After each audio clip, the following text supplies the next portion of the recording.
Hi అండి, అందరికీ నమస్కారం. Welcome to my YouTube channel. ఈ వీడియోలో వచ్చేసి ఉద్యోగులకు గమనికండి. ఉద్యోగ సంఘ నేత వెంకట్రామరెడ్డి కీలక ప్రకటన అయితే చేశారు. ఆ వివరాలు ఈ వీడియోలో తెలుసుకుందాం. వీడియో అయితే ఎక్కడగా స్కిప్ చేయకుండా ఎండ్ వరకు అయితే చూసేయండి.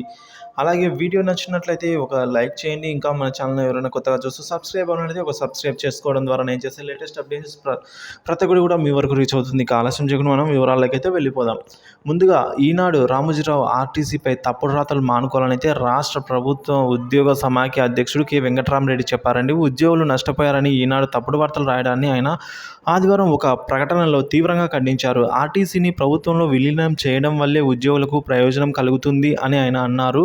అలాగే ప్రతి నెల జీతాల కోసం 300 కోట్ల రూపాయలను ఖర్చు చేస్తూ ఉండడంతో ఆర్టీసీపై ఆర్థిక భారం తప్పి లాభాల బాటలోకి వచ్చిందని అన్నారు. దీంతోనే సిపిఎస్ బకాయిలు అలాగే 227 కోట్ల పెన్షన్ బకాయిలు, 900 కోట్లు ఉన్న వాటిని కూడా 2017 పీఆర్సీ బకాయిలు 1330 కోట్లు చెల్లించగలిగిందని అయితే చెప్పారండి. సో ఆర్టీసీ వల్ల ఇంత లాభం జరుగుతుంటే మీరు తప్పుడు రాతలు రాయకూడదని అయితే మండిపడ్డారు. ఇక ప్రభుత్వంలో విలీనం చేయడంతోనే ఇతర ప్రభుత్వ ఉద్యోగులతో సమానంగా ఆర్టీసీ ఉద్యోగులు కూడా డిఏలు పొందుతూ ఉన్నారు.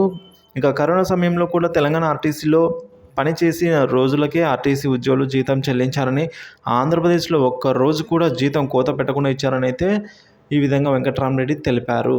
ఇదండి ఇప్పుడు తాజా సమాచారం. ఇన్ఫర్మేషన్ నచ్చినట్టు ఒక లైక్ చేయండి. Thank you for watching this video.